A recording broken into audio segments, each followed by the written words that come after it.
And now for a review of what's making the headlines in the papers this morning, let's bring in a RISE analyst, Dr. Constance Ikoku. Good morning, Constance. Dr. Good morning, Constance. Wow. What is wow? Looking great this morning. Looking great. Okay, that's what she means. Okay. Thank you, Yolanda. Good morning. Good morning. Good morning. How are we today? Fine. Good spirits today. Very good. Glad to hear that. And to look at the papers with us today, we have Hamza Idris. He is the acting editor-in-chief, Chairman Editorial Board of Daily Trust. Hello there and welcome to the program. We'll begin with This Day. In This Day, the Vice President Kashim Shettima speaking to the importance of micro, small and medium enterprises in Ondo State, which is hosting the 7th edition of MSME clinics. According to Shettima, the government is investing in small businesses to create jobs, reduce poverty and increase GDP. The main goal of these clinics include providing support to entrepreneurs at the grassroots. They are usually bottlenecks in registration and all sorts of barriers to business. All these are deliberately solved in these MSME clinics across the country. There are different data on the number of MSMEs in Nigeria. Some say 30 million, others 40 million, and these account for over 90% of businesses in the country. So instantly, this tells us that these small businesses are the lifeblood of the country or of the economy. And I was speaking to the president of the All Africa Association for Small and Medium Enterprises a few days ago. And what he told me that he raised the concern about how often we use foreign templates and ideas, to work with MSMEs, especially with foreign funders, and this never works according to him. So small businesses consistently need or require support from the government, to access finance, stable electricity, infrastructure, the right policies. All these things and more is what they usually need. Hamza. You are right, Doctor. And I think what the Vice President said is correct, because in the last 2 years, that segment of the society was completely wiped out. Because when you talk about SMEs, there are people that whose capital are not that huge, but they impact on the society. They are everywhere. And sometimes we go high, but even the akara seller, she contributes to the society. A small miller in Kano or somebody who roasts yam in Abuja, they are all part of it. But now you will be shocked while driving that you will not see them because the capital has been wiped out. And that is why people are hungry. So the better for the government, I think, if they will work hard and revitalize and bring back this segment of the society. There are more than 100 million. And when I was talking to this president of All Africa Association for Small Businesses, he did talk about, access to finance, for the small businesses looking for money to fund them. And most funders will say, they are not reliable, they don't have collateral, their businesses are not properly structured, so they're unable to intervene at that level of society.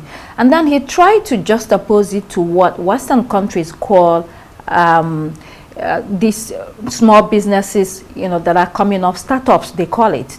People easily give money to startup, but when it comes to African MSMEs, there are all sorts of excuses. So he was talking about thinking out of the box for different models that can be used to finance small businesses in Africa, because as we see from this data, they account for more than 90% of the economy. Anyway, let's move on to the second story in This Day, and this is President Bola Tinubu mourning with other Nigerians on the death of Dr. Doyin Abiola, describing her as an icon of Nigerian journalism, an Amazon and a soldier of democracy. She passed at 82. Dr. Doyin was a pioneer, a woman associated with hard work, integrity, and excellence. She was married to late MKO Abiola. Glowing tributes have been pouring in for this Amazon. Hamza, definitely an exemplary life for younger women and also for men too. Exactly. I'm the vice president of the Nigeria Guild of Editors North, and even at the Guild, we celebrated her on all our platforms. We issued a statement signed by our president and the Secretary General, who is the MD of the Sun newspaper. She lived a fulfilled life. She played her role. Many of us, we read her while growing up, and we saw her as a role model. And we strongly believe that she will be remembered in the annals of Nigerian media history. And we hope that God will repose her soul, and then grant her family, the media industry, and all Nigerians the fortitude to bear this irreparable loss. All right, let's move on to Daily Trust, which is the paper that you edit. Taraba, 8 months without deputy governor. This scoop speaks of the absence of the deputy governor, Alhaji Aminu Alkali, on account of ill health. He was initially admitted to the National Hospital in Abuja, we're told, but later flown to Egypt, ostensibly because the condition worsened. The talk now is whether his seat should be replaced due to the fact that the governor now holds 2 offices, and when he proceeds on vacation, there is no deputy governor. Also, the governor, Mr. Abu Kefas, has the deputy chief of staff overseeing the office of the deputy governor. So something doesn't seem right here. We may need maybe constitutional lawyers to shed more light on what should happen in this situation. Should the deputy governor resign and another appointed, or is the governor legally allowed to appoint someone else to oversee the office of the deputy governor? Hamza, you know about the story because it's your paper. Can you give us more insight? And we took time to come up with it. The deputy governor, away for over 8 months, and we look at the Constitution, Section 189, clearly states how governor or deputy governor should be removed or should resign. And then this case is specifically special in the sense that, the premise of our Constitution, they are not crazy fellows. That is why even during swearing in, you take in the deputy governor or vice president first, because anything can happen when you swear in the president or the governor, so that the deputy can quickly step in. So some of us don't really believe that they are spare tires. They are constitutionally recognized, and that is why wherever the governor is mentioned, the deputy governor is also mentioned, and vice versa. But then in Taraba, this is not the first time. We have had similar case around 2013 when governor, Dambaba Suntai. Exactly. Yes. And now history is repeating. Incidentally, it was a plane crash or helicopter crash, was it? Plane crash. Yeah, he was riding. He was piloting it. Yes, approaching Yola Airport, and then it fell. And then for a very long time there was serious vacuum, political. Taraba was stalemated at that time, and this is exactly what is happening now.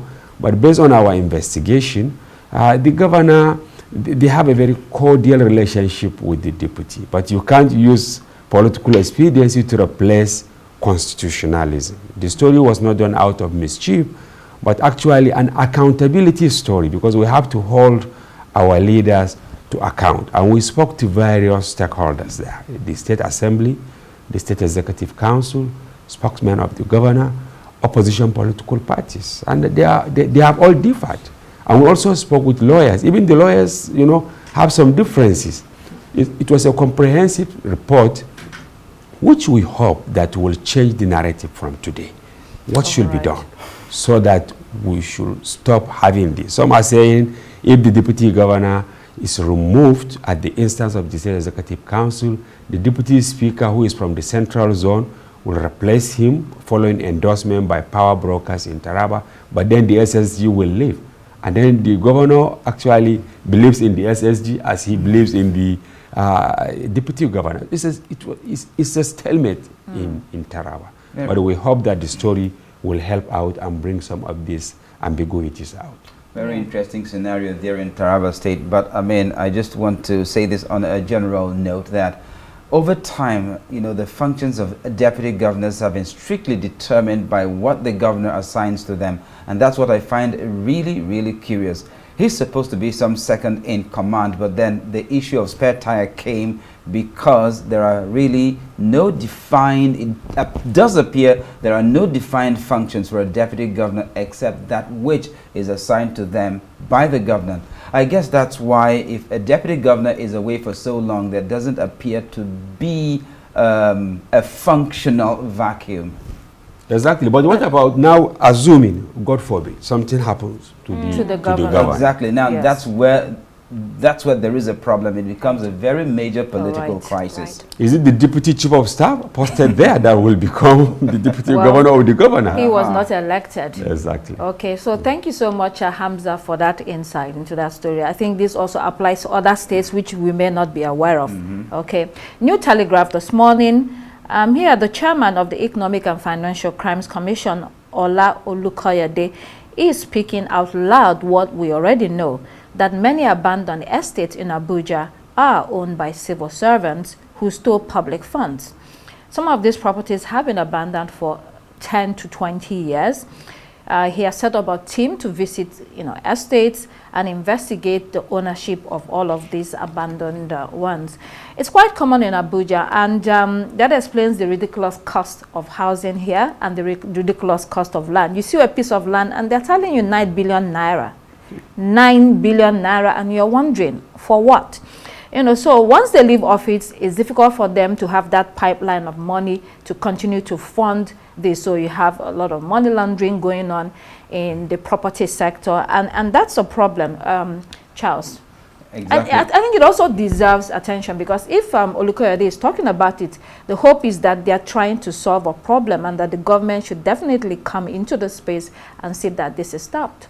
So many times there have been suggestions that these abandoned estates should be taken over by government in order to address the housing deficit here in the Nigerian capital.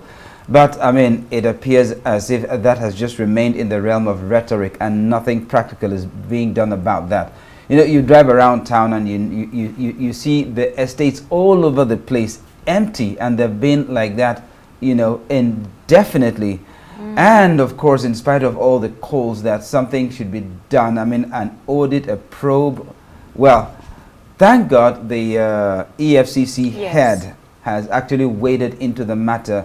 And now that it has come into the realm of law enforcement, I am hoping that this would actually address the problem. Accommodation, the cost of accommodation is rising daily in Abuja, and you have lots of nice houses just lying there fallow.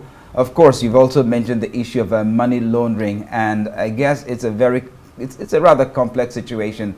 But with the EFCC beaming their searchlight on the situation, I just hope that something concrete will be done, because I'm very sure if these estates are actually put to good use, then it will bring down the cost of housing in the federal capital. Okay, moving on to Daily Independent. Tinubu draws applause for offering retirees free health care, and others PENCOM, PTAD to implement 20% pension increase. That increase occurred a couple of months ago and it hasn't been implemented, so it's urging them to do that. And the second story, their parties reject scheduled August 30 Rivers local government polls on grounds that the commission lacks legitimacy to conduct the elections. Their position is that conducting elections during an emergency rule is a caricature of the Nigerian constitution. It was coming to this. The elections to be conducted by a sole administrator in Rivers, Vice Admiral Ibokete Ibas is already raising dust. Well, if he does proceed with the election, we're probably looking at lawsuits and an ending cycle of crisis. Yolanda, how do you see this playing out? We've been discussing this for, some months. You know, Dr. Constance, before I go into that one, I want to touch the first story that you mentioned about, you know, President Tinubu and offering free health care for retirees. I think this is something that is to be applauded, because Nigeria is facing so many issues in the area of health care, and especially for the much older generation. I think some months ago we were speaking about the effects of, you know, GMO, as well as diabetes that is on the rise, medication being, you know, not real, all sorts of costs that just burden people in an already burdened economy. So I think this is a very good move. This is I mean, you know, you cannot deny that we are in a time where everything that we're hearing, every report has got to do with politics. So this is a little bit refreshing to hear that there is some sort of relief for retirees in the area of their health. Yeah, definitely. And to Rivers, Hamza, do you want to quickly jump in there? Yes. You see, I'm a political reporter, and there are allegations, even though as investigators, we shouldn't join that. Some are saying the essence of having the election is to hand over the instrument of control, you know, at the local government level to certain individuals, and that it's only this man that will do that, that despite the truce reached between Fubara and the FCT minister, Wike, they still have suspicion, you know, in their various cycles. But by the time IBAS conduct the local government election, maybe powers will be tilted towards that direction. But beyond that, I think we shouldn't be trampling on the Constitution. What did the Constitution say? Who should conduct election? The State Electoral Commission. Are they free to do that? So these are questions, and as you rightly said, I think they have less than 2 months to wrap up. Yes. So I think it's better for them to allow the constitutionally recognized government to come on board, then conduct the election, so that funds of Rivers people will not be, you know, taken to litigations and all that. This is my personal take. Yes. I think there would definitely be litigations if he continues with these local government elections the way it's going. Certainly. Because like you said, it is viewed as an attempt to take control of power at the local government level, which is critical for governance. Okay, let's see leadership newspaper. Jonathan Chicken out of reforming PDP. According to a new book, an NCAA suspends 2 pilots over incident involving Fuji musician King Wasiu Ayinde Marshal 1, popularly known as Kwam 1. It is reported that Kwam 1 attempted to board value jet aircraft from Abuja with excessive alcohol, which breaches safety protocol. Kwam 1 reportedly was uncooperative with airline staff and was later escorted away. 2 pilots have been suspended for bypassing mandatory pre-departure clearance protocols. I mean, we have these cases sometimes with VIPs attempting to act above the law, but now we see that there are immediate consequences. The pilots have been suspended and an investigation has been launched into the matter. And as to the PDP story, we're hearing of how former President Goodluck Jonathan was unable to carry out reforms that would have weaned the party from overbearing sponsors, giving it some financial independence. The idea of financial autonomy was initiated by then party chairman Okwesili Ezenwodo. It was welcomed by some, but was killed by governors. It was supposed to be self-funding by card-carrying members of the party to commit to 1,000 naira every year, which would have generated 10 billion naira from 10 million party members per year. This never saw the light of day, and that's why we're talking about it. And this revolution is contained in a book called Wadata Wonders, published by journalist Ike Abonyi. I mean, this is an important story that extends into the broader discussion about party funding, money politics, and how that affects our electoral system. Often governors fund the party and then they hold that party to ransom. Charles. It does appear that this is an expose on what we used to suspect all along. The Nigerian Governors Forum under Rotimi Amechi at that time was so powerful that it appeared as if they actually did form a parallel power block when President Goodluck Jonathan was, leading the country. And this power that the NGF wielded probably was the stick of dynamite that later led to the implosion of the People's Democratic Party, because Amechi and his allies, made their way to the rising All Progressives Congress, and at the end of the day left President Jonathan in the cold. But it also underscores the fact that the former president also meant well. But we now know exactly who it was that hamstrung him, tied his hands, and then ensured that the benefits of this particular idea for the political party itself did not see the light of the day, and of course has resulted in what we have seen of what has become of the People's Democratic Party, unfortunately.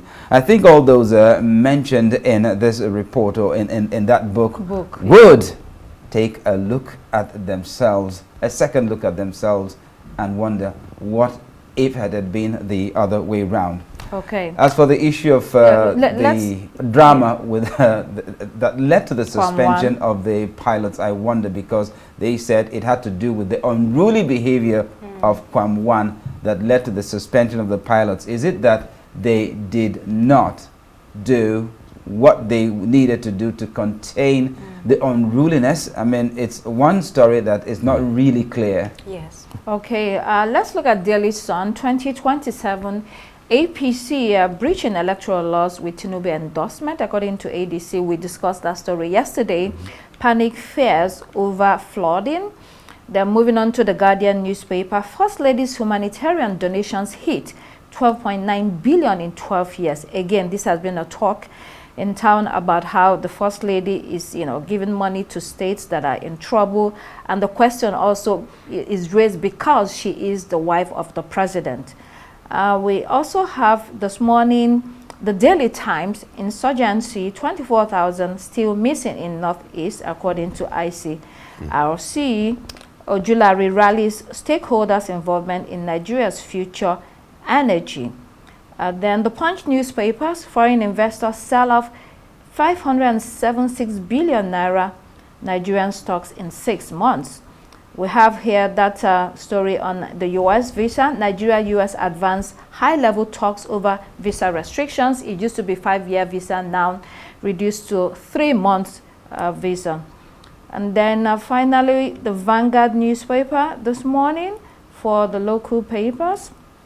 The Vanguard 2027 options before the North faces a tough choice over Tinubu, Jonathan, Atiku, Obi, and Amechi. And then, again, 2027, Jonathan ready to run again, close ally confirms. Moving on to the international headline, Daily Graphic, a very sad day for Ghana. Yesterday, with the death of 2 ministers and 6 others in a helicopter crash. We can see the photos of the victims on that front page. The president has declared a 3-day national mourning to honor the dead. There were top government officials, ministers of defense and environment, acting deputy national security advisor, a squadron leader, among others. May their souls rest in peace. Really tragic story. Moving on to the Citizen newspaper, schools in danger. Illegal mining happening all across the African continent. Here in South Africa, that activity is leaving several institutions on shaky ground, with authorities forced to relocate pupils and staff because of this. We have that problem in Nigeria too. Time will not permit us to discuss that. Let's see Daily Telegraph. President Trump expected to hold talks with Putin and Zelensky after a meeting between American envoy and Vladimir Putin. And then finally, let's see, let's say with Daily Telegraph, there's one more story there. Bednock, Fritz robbed me of belief in God. Yolanda, very quick comment Sure. before we wrap up on any of those foreign stories. You know, I think for the Badenoch story, I think she's been coming under fire for many things of recent times. But for this, I don't think she should be chastised for this, for having this opinion concerning her religion. People are allowed to believe what they want. If I can remind you, Oprah Winfrey had a similar case many years ago where she said when she saw a certain scripture in the Bible, it made her question her faith. So I don't think that that's something that we can, you know, hold against her. That is her personal opinion.